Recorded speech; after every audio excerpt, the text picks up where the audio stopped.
Classification of life, classification of life, जीवन का वर्गीकरण या जीवों का वर्गीकरण,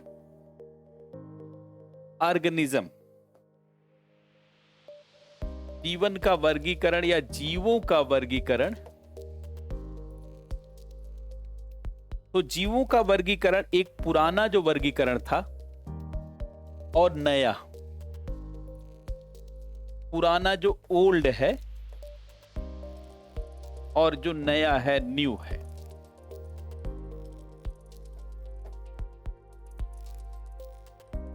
नया है।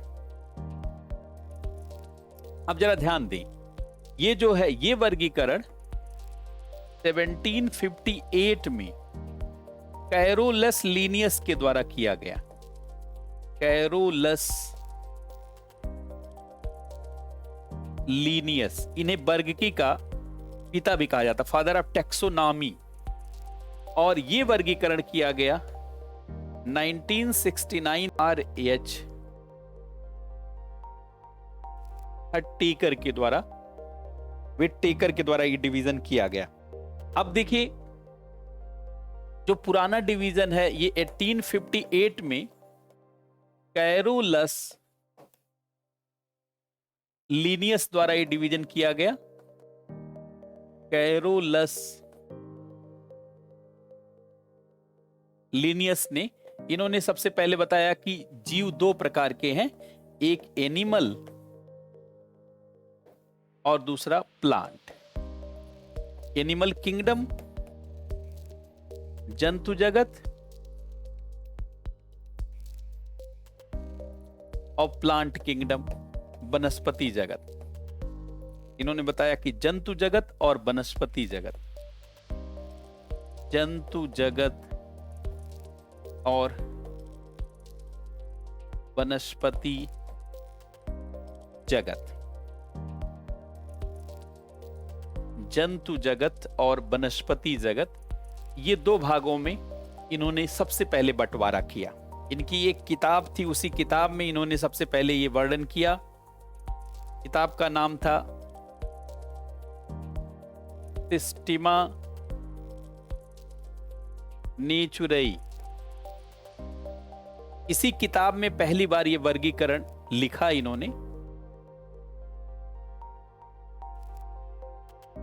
सिस्टीमा पूछा जाए किस किताब में, तो इसी किताब में, सिस्टीमा नेचुरई किताब में ये वर्गीकरण किया। ये किताब भी पूछी गई है एग्जाम में। सिस्टीमा नेचुरई किताब में सबसे पहले वर्गीकरण प्रस्तुत किया।